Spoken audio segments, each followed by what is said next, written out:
किसी बहाने वृंदावन का सानिध्य मिले, अच्छा ये कर ले, पर उद्देश्य प्रिया प्रीतम की प्राप्ति रखे।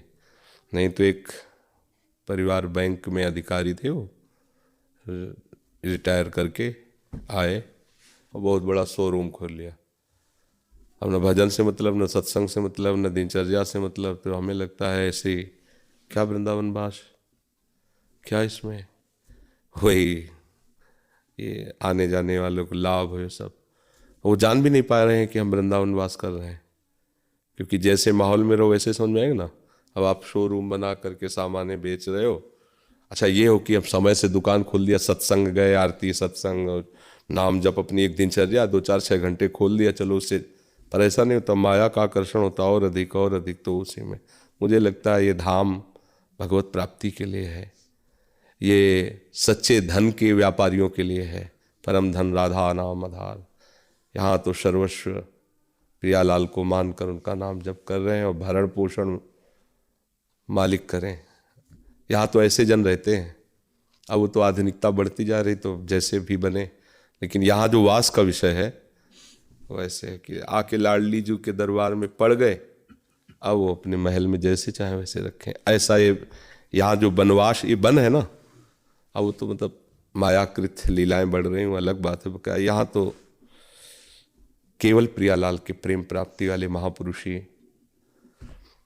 तो फिर भी जैसे बने तैसे अपने जीवन को भागवतिक बनाने की चेष्टा करें। पर फिर हम ये कहेंगे, अगर वृंदावन में धन का महत्व आ गया तो फिर परम धन राधा नाम का महत्व फिर नहीं कहीं हो पाएगा। बच्चे दिल्ली में पढ़ रहे हैं। हाँ, तो फिर इसीलिए तो कह रहे हैं, अब जैसे बोले तैसे करो। पर हमारा जो संकेत है कि प्रियालाल को नाम भूल जाए, क्योंकि माया भगवती छोटी मोटी हस्ती नहीं है, बहुत बड़ी सामर्थ्य है उनकी। वो कहाँ से कैसे घसीट कर प्रभु से दूर कर दें कोई जान नहीं पाता। हम ये आश्चर्य मानते हैं। कई ऐसे हमने देखे कि आके रोना और सब प्रार्थना और सब ऐसा, और माया ने अनुकूलता फेंक दी तो खत्म, भजन खत्म, चिंतन खत्म, बहू बेटा लड़का बच्चा इसी में पूरा ये। तो अब वो समझ रहे हैं वृंदावन आ गए, वास से हमारा एकदम। तो तुम वास कर रहे हो या व्यापार कर रहे हो? वास, वृंदावन वास मतलब वृंदावन बस के इतनो बड़ो सयान, जुगल चरण के भजन मिन निमिष न दी जय जान। इतना भी समय व्यर्थ नहीं जाने देना।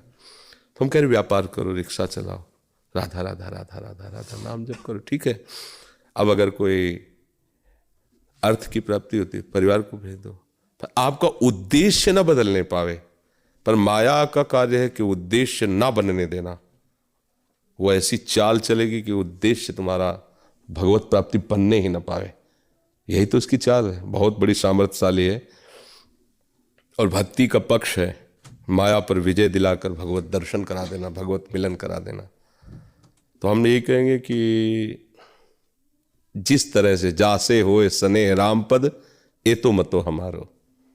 जिससे भगवान के चरणों में प्रेम हो वैसे ही चलो। अब वो खुद देख लो कैसे क्या करने से होता है। महाराज जी, बच्चे जो आपके ही शरणागत हैं, इस शरीर से संबंध रखते हैं, क्या उनको डांटना अपराध है? नहीं, ये तो कई बार चर्चा की है।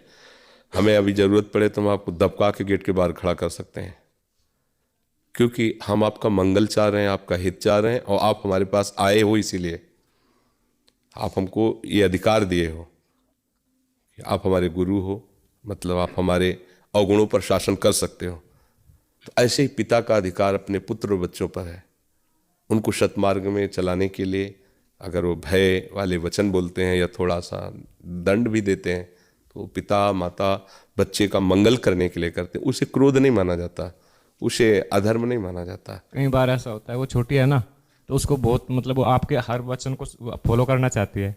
जैसे आपने भोजन का कुछ बोल दिया तो बहुत कम खाती है, नींद भी उसने कम की हुई है, पढ़ती भी है, साइंस साइड ले रखी है, नहीं, तो उसको डांटना भोजन पड़ता का है। कम का कितना उससे नहीं, तो पूरी बात सुनो ना जी। क्योंकि हमारे पास दोनों हमारे मित्र हैं, एक प्रवृत्ति मार्ग और एक निवृत्ति मार्ग। दोनों हमारे ही हैं, हमारे ही संबंधी हैं, दोनों शिष्य हैं, दोनों हमारे ही परिकर हैं। तो हम जैसे उपदेश कर रहे हैं, तो अब बराबर जब उपदेश करेंगे तो एक जैसा करेंगे ना। अब उसमें विभाग करना है कि हमारे लिए क्या इसमें उपदेश है और विरक्तों के लिए क्या होगा। अब विरक्तों वाला तुम धारण करोगे तो नहीं बनेगा, और गृहस्थों वाला वो धारण करेंगे तो नहीं बनेगा। दोनों का विभाग है। इसलिए अधिक कार्य करने वाला, बीमार और वृद्ध। पूरा सत्संग सुनोगे तो कहीं परेशानी नहीं होगी। 3 के लिए छूट है, वो अपनी अनुकूलता के अनुसार चलें। अब वृद्ध है, वो थोड़ी चाय पिएगा तो गर्मी आएगी शरीर में, और जवान को काफ़ी चाय की आवश्यकता क्या है। तो वृद्ध अब रोगी है, उसे सुबह दवा खानी है, अब वो 11-12 बजे तक कुछ खा नहीं सकता, तो अब कैसे चलेगा। उसके लिए रोगी, वृद्ध और बहुत कार्य करने वाला मेहनती आदमी, अलग अलग। अब हमारे पास जितने भी ये सब भगवत प्राप्ति के लिए हैं, और शारीरिक श्रम ज़्यादा है नहीं। माला चलाना, आरती करना, यही सब, ये कोई श्रम वाली थोड़ी, ये तो भाव वाली चीज़ें। तो कम भोजन पाओ, नहीं आते बढ़ेंगी और उनको फड़वाना पड़ेगा फिर डॉक्टर से। हाँ, इसलिए ये कई बार हम सत्संग में बोले कि गृहस्थों के अन्न के बड़े बड़े दांत, भजन न करोगे तो फाड़ डालेंगे आंत। कोई खिलवाड़ नहीं है, ये हराम का नहीं है माल। खूब भजन करो, तपस्या करो, और जो प्रभु दे रहे हैं उसका उचित प्रयोग करो, भगवत प्राप्ति हो जाएगी। वो आप सोचो हम इसके स्वामी हैं, नौकर बन के रहो पूरे जीवन। समाज का एक एक पैसा समाज की सेवा में लगना चाहिए। एक एक अन्न, इसमें जो दाना खाया वो समाज की सेवा के लिए। भजन करो, समाज का मंगल बनाओ। समाज तुम्हारी जो है शरीर की व्यवस्था किया है, अन्य समाज में ही तुम पैदा हुए हैं, समाज से ही हम पोषे हैं। किसी गृहस्थ के आप पैदा हुए, किसी गृहस्थ का अन्न खा करके बड़े हुए, किसी गृहस्थ का ही अन्न पाकर भजन कर रहे हैं, किसी गृहस्थ के वस्त्र पहने हुए हैं। तो हमारा क्या कर्तव्य है? हम बड़े हो गए क्या? नहीं, हम नौकर हैं, हम सेवक हैं। हमारा कार्य है जो हमारे पास है। तुमने जो तुम्हारे पास था तुमने दिया, हमारे पास जो हम दे रहे हैं। तुम भिक्षा दिए, हम शिक्षा दे रहे हैं। तुम्हारा मंगल मनाएंगे। रात दिन जो भजन करते, तुम्हारे अशुभों का नाश करके तुम्हें भगवदानंद की तरफ प्रेरित करेंगे। सब संतों का यही स्वभाव है। भजन करो, इसे अपनी संपत्ति मत मान लो। कम से निर्वाह करो, अधिक से अधिक भजन करो। अगर इसके भोक्ता बन गए तो फिर बात बिगड़ जाएगी ना। तो इसलिए बीच बीच में शासन रखना पड़ता है। अभी हमारे यहाँ साधकों का बाजार का बिल्कुल बंद, कोई भी बनी हुई वस्तु बाजार से नहीं। अगर वो हमारा शिष्य है और व्यापार में है, बाहर आता जाता है, उसके ऊपर कैसे लागू होगा ये बात? तो अब सत्संग में तो हो गया बाजार का बंद। मान लो कुछ सदगृहस्थ हैं, धारण करते हैं, पर अब वो व्यापारी है, देश विदेश जा कैसे, तो उसको अलग उसके लिए नियम बनेंगे। यहाँ जो हमारे पास है उनके लिए अलग नियम है, जो हमसे दूर हैं उनके लिए अलग नियम है। सब एक जैसे नहीं चल सकते हैं ना। विरक्ति और गृहस्थी का अलग, और गृहस्थी में भी अलग।